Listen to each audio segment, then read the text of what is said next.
ನಿನ್ನ ಸಹೋದರರು ಭ್ರಾತೃವೆಂಬ ಮಮಕಾರದಿಂದ ಬಹಿರಂಗದಲ್ಲಿ ನಿನ್ನ ಅಭಿಪ್ರಾಯಕ್ಕೆ ತಲೆಬಾಗಿದ್ದರು. ಅವರ ಅಂತರಂಗದಲ್ಲಿನ ಸೇಡಿನ ಜ್ವಾಲೆ ದಗದಗನೆ ಹತ್ತಿ ಉರಿಯುತ್ತಿರುವುದು, ಅದನ್ನು ದಮನ ಮಾಡಿಕೊಳ್ಳುವ ಶಕ್ತಿ ಇಲ್ಲದೆ ತವಕ ಪಡುತ್ತಿರುವುದು. ಇಂತಹ ಸಂದಿಗ್ಧ ಪರಿಸ್ಥಿತಿಯಲ್ಲಿ ಯಾವ ನಿರ್ಧಾರವನ್ನು ಕೈಗೊಳ್ಳುವೆ?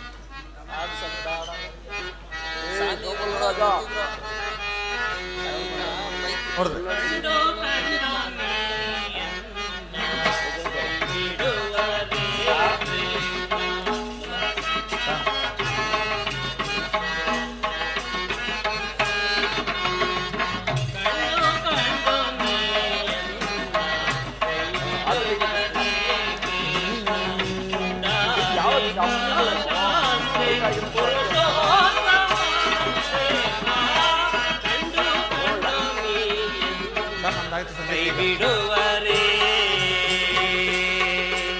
ಕೃಷ್ಣ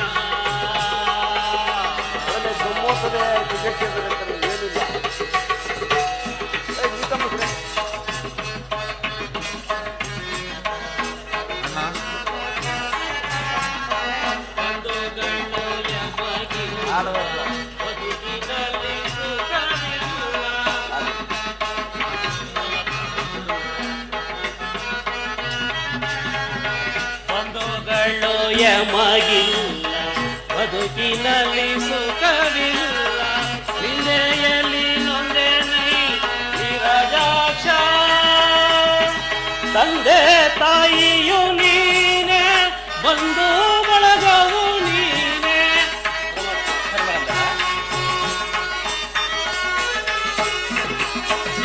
ತಂದೆ ತಾಯಿಯು ನೀನೆ, ಬಂಧು ಬಳಗವು ನೀನೆ.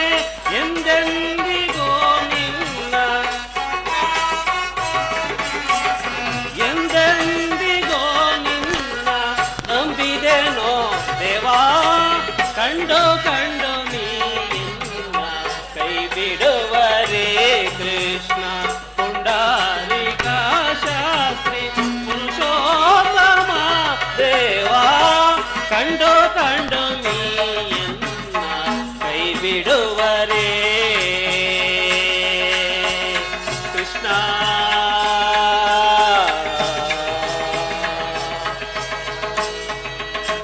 ಪರಮಾತ್ಮ, ನನ್ನ ಬುದ್ಧಿಗೆ ಮಂಕು ಕವಿದಂತಾಗಿದೆ. ನನ್ನ ಸಮಸ್ತ ವಿಚಾರವನ್ನು ಅರಿತಂತಹ ಪ್ರಭು ನೀನು. ಮುಂದೆ ತಮ್ಮ ಚಿತ್ತವಿದ್ದಂತೆ ಆಗಲಿ ಪರಮಾತ್ಮ. ಧರ್ಮನಂದನನ ಮನದ ನೆಮ್ಮದಿಗಾದರೂ ಈ ಸಂಧಿಯು ನಡೆಯಲೇಬೇಕು. ಭೀಮಾರ್ಜುನರ ಸೇಡಿನ ಜ್ವಾಲೆ ಆರಲೇಬೇಕು. ನೃಪದ ನರೇಂದ್ರ ನಂದಿನಿಯ ಕಣ್ಣೀರ ಕಾಲುವೆ ಒತ್ತಿ ಹೋಗಲೇಬೇಕು. ಈ ಸಂಧಾನದಿಂದ ಸರ್ವರಿಗೂ ಕ್ಷೇಮ. ಈ ಸಂಧಾನಕ್ಕಾಗಿಯೇ ನಾಳಿನ ಕುರಿಸಬೇಕು.